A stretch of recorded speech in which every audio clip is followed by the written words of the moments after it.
cette leçon vidéo. Aujourd'hui, nous allons faire l'étude, on va dire ça comme ça, des composés organiques oxygénés. Composés organiques oxygénés, nous allons expliquer tous ces mots-là.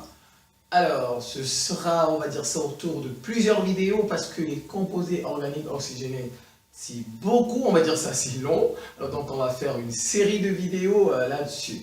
Alors, ça, c'est la première vidéo juste pour la présentation. On va parler, on va faire un petit rappel, la valence d'un atome. La valence de l'atome, il y a déjà une vidéo que j'ai faite là-dessus, la valence d'un atome. Alors, c'est le premier point. Nous allons parler, nous allons présenter les composés oxygénés. C'est quoi un composé oxygéné? Nous allons commencer à étudier une petite partie seulement, en 3, les composés qui contiennent un atome d'oxygène. Cet atome d'oxygène, il est lié par deux liaisons simples. Voilà, ça c'est la troisième partie.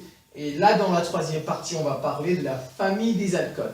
La famille des alcools, mais pas comme il n'y a pas assez de place dans le tableau, on ne va pas parler de tout. On va juste donner qu'est-ce qu'un alcool, sa formule générale, on va donner sa formule semi-développée, sa FSD, on va donner quelques propriétés. Et le reste, ce sera dans d'autres vidéos. Bon, c'est parti. Alors, les composés organiques oxygénés. Je commence par la valence, pour préciser les choses. La valence d'un atome. La valence, c'est quoi? Ça, c'est du français. C'est ce qu'on me demande d'écrire. Mais avec des mots très simples, c'est le nombre de liaisons covalentes qu'un atome est capable de faire. C'est très simple. Le nombre de liaisons covalentes qu'un atome est capable de faire. Vous savez, les atomes, ils se lient à d'autres atomes, on va dire ça comme ça. Ils se lient à d'autres atomes grâce à ce qu'on appelle des liaisons covalentes. Grâce à des liaisons covalentes. Donc, un atome, il va rencontrer un autre atome. Par exemple, le carbone, il va rencontrer un autre atome, l'hydrogène, et ils vont se mettre ensemble. Ils vont se lier. Et cette liaison-là, le fait de se lier, on appelle ça une liaison covalente. Alors, comment ça se passe? Le nombre de liaisons qu'il est capable de faire, le nombre de liaisons covalentes qu'il est capable de faire, c'est ce qu'on appelle la valence de cet atome. La valence de l'atome. Les atomes, je reprends, ils se lient pour donner des molécules. Vous voyez, les atomes, ils se mettent ensemble pour donner des molécules. Comme ils peuvent se mettre aussi ensemble pour donner des ions. Cette fois-ci, des ions polyatomiques. Donc voilà, les atomes, je reprends, ils se mettent ensemble pour donner des molécules, ou bien ils peuvent se mettre ensemble pour donner des ions. Et des ions polyatomiques, parce qu'il y a des ions monoatomiques. Alors, je vais lire, on dit c'est le nombre d'électrons. C'est le nombre d'électrons célibataires dans la représentation de Lewis de cet atome. C'est le nombre d'électrons célibataires dans la représentation de Lewis de cet atome. Alors, on dit encore que c'est le nombre de doublés liants qu'un atome peut former. Voilà, c'est ça ici. C'est le nombre de doublés liants qu'un atome peut former pour se lier aux autres. Donc, je reprends. La valence, c'est le nombre de liaisons covalentes qu'il est capable de faire pour se lier à d'autres atomes pour donner soit des molécules, soit des ions polyatomiques. Alors, en fait, pourquoi on dit tout ça Lewis? Parce qu'en réalité, on fait la représentation de Lewis pour connaître la valence d'un atome. On fait la représentation de Lewis. Si on veut connaître la valence d'un atome, on fait la représentation de Lewis. Alors, je vais mettre un petit tableau ici de l'oxygène et du carbone. Je m'arrête. J'aurais pu ajouter de l'hydrogène aussi, mais je m'en tiens là vu que j'ai pas assez de place de oxygène et carbone. Atome d'oxygène, de carbone. N'écrivez pas ça dans vos Na. Moi, comme je n'ai pas suffisamment de place, j'ai abrégé. N ici, c'est le numéro atomique. Le A, c'est atomique. Le numéro atomique.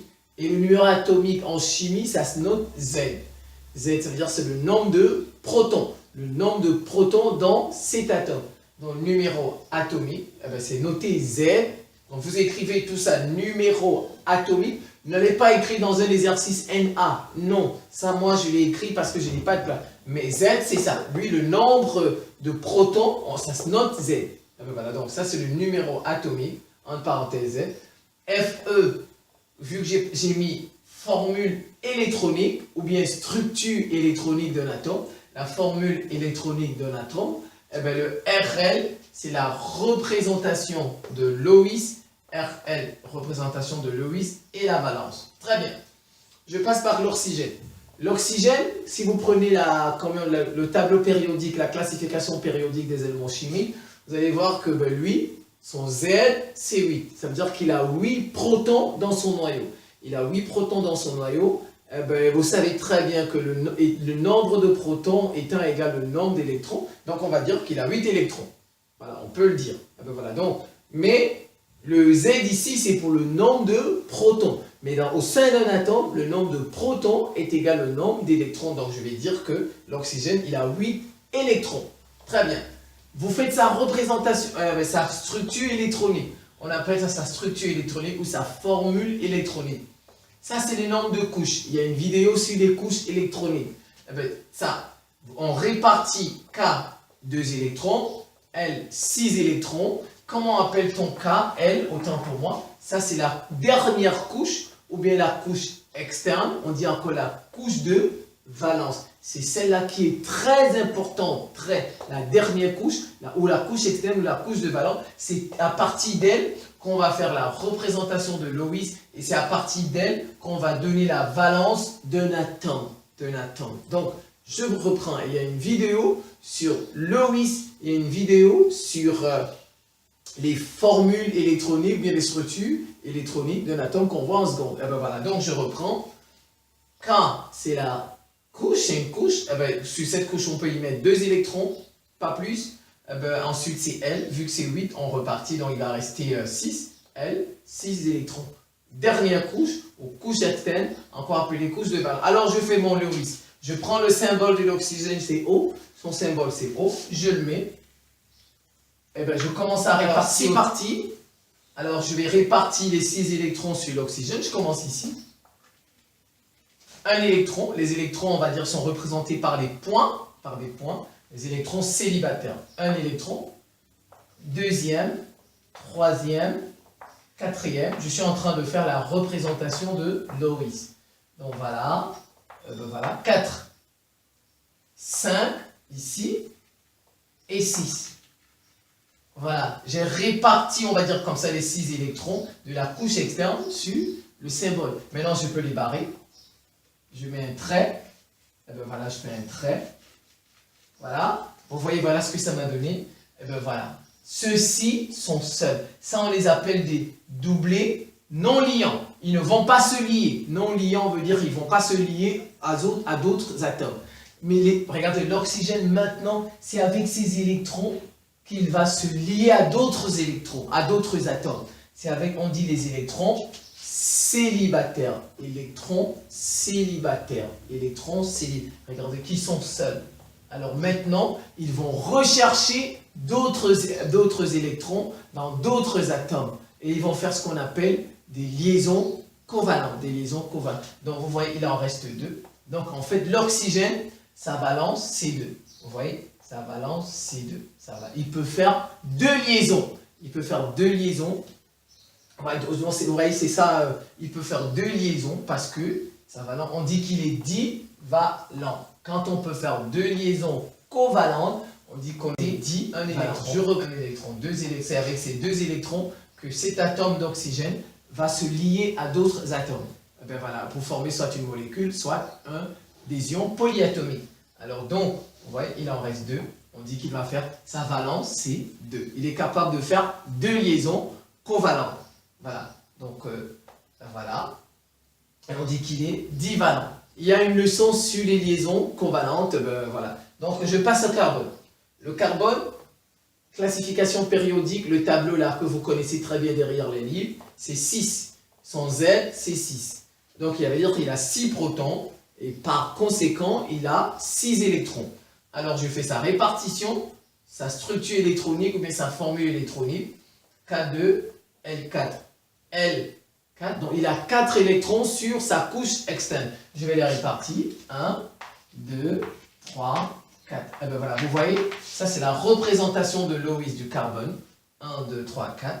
Il n'a pas de doublé liant, non liant. Vous voyez, il peut faire 4 liaisons. Avec d'autres, le carbone, il peut faire 4 liaisons, toujours 4 liaisons. On dit qu'il est tétravalent. Sa valence est de 4. La valence du carbone est de 4. Ça, quand on a bien compris Lewis et les formules électroniques, ou bien les structures électroniques, les valences, alors on peut entamer, on va dire ça comme ça, la chimie organique. Quand on a bien compris ces notions de valence, on peut faire de la chimie organique, c'est-à-dire la chimie du carbone.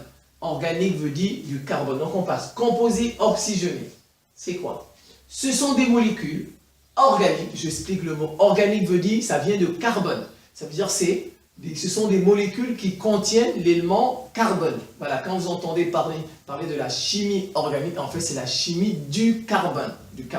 Donc ce sont des molécules organiques, voilà, que j'ai déjà expliqué, comportant un ou plusieurs atomes d'oxygène. Composés oxygénés, c'est des molécules organiques dans lesquelles il y a un ou plusieurs atomes d'oxygène. C'est tout. Alors voilà. L'oxygène est lié aux autres atomes. L'oxygène est lié aux autres atomes par 2 types de liaisons covalentes. C'est pourquoi vous voyez, j'ai expliqué ici. Voilà.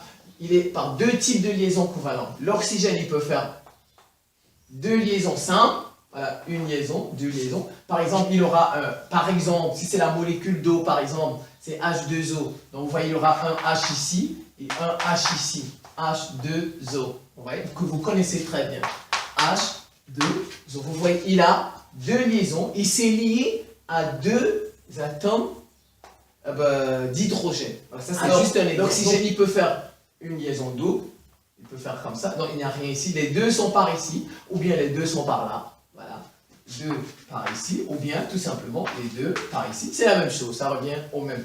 Donc, l'oxygène, on dit, il est divalent. Il peut faire 2 liaisons simples, comme ça, comme il peut faire 2 liaisons, une liaison double. Ah ben voilà. Et voilà ce que c'est que les composés oxygénés. Alors maintenant, on va rentrer dans les composés oxygénés. Plusieurs types de composés oxygénés. Plusieurs types. Alors on va commencer. Et il y a des composés qui contiennent un oxygène. Cet oxygène, il est lié par 2 liaisons simples. Voilà, il est lié par 2 liaisons, par exemple ce cas. Voilà, ce cas. Alors c'est quel type de molécule là-bas? Par exemple, la famille des alcools. Voilà, il y a plusieurs familles en chimie, des familles chimiques, on dit ça comme ça. Dans la famille des alcools. Les alcools, c'est quoi? Ce sont des composés dans lesquels il y a un atome d'oxygène et cet atome est lié par 2 liaisons simples. Voilà, si vous voulez dire ça, c'est correct pour un alcool. Donc, la première famille que nous allons étudier, un peu, on va dire, parce que c'est pas fini les alcools, c'est la famille des alcools. Famille des alcools. Un alcool fait partie des composés qui contiennent un oxygène, parce que j'ai pas de place. Un oxygène. Et cet oxygène, il fait 2 liaisons covalentes simples. Et ben voilà, donc lié par 2 liaisons covalentes simples. Alors, c'est quoi un alcool? C'est un composé organique. Dedans, il y a le carbone. Il y a C, voilà, organique, qui comporte un groupe. Il y a un groupe caractéristique OH. Très bien, OH. Donc, dans les alcools, dans la famille des alcools, il y a un groupe qui va les distinguer d'un autre groupe, d'une autre famille. Voilà, c'est ça, ce qu'on appelle les groupes caractéristiques. Et le groupe pour les alcools, c'est le groupe OH, on dit hydroxyle, le groupe hydroxyle. Alors, ce groupe va distinguer les alcools de la famille des alcools, on va dire ça comme ça, d'autres types de familles, d'autres types de molécules. Donc, quand on voit un OH dans une molécule, tout de suite, c'est un alcool. Tout de suite. Dès que vous voyez un OH dans une molécule, eh ben voilà, directement, il faut penser en premier lieu à un alcool. Bon, maintenant, parfois ça peut dépendre. Il y a d'autres familles qu'on va voir par la suite, mais qu'on va expliquer. Donc, je reprends. Qu'est-ce qui caractérise la famille des alcools? C'est que dans les alcools, dans les molécules, il y a un groupe qu'on appelle le groupe OH, le groupe hydroxyle. Un groupe caractéristique OH qu'on appelle le groupe hydroxyle. C'est lui qui va les caractériser, c'est lui qui va donner aux alcools des propriétés physiques et des propriétés chimiques particulières. Ce qui fera que eux, voilà, ce sont des alcools, et que eux, ce ne sont peut-être pas comme des cétones, ce ne sont pas des esters, ainsi de suite. Voilà. Alors la formule générale des alcools, c'est CnH2n plus 2O. Voilà, par exemple, C4, je ne sais pas trop, N ici, c'est des entiers, c'est des nombres que vous connaissez très bien. Voilà, donc CnH2n plus 2O. Ça, c'est la formule générale des alcools, la famille des alcools. Ils ont une famille semi-développée, une formule semi-développée. Ils ont une formule, une FSD, on dit encore FSD, FSD. Ça, c'est admis.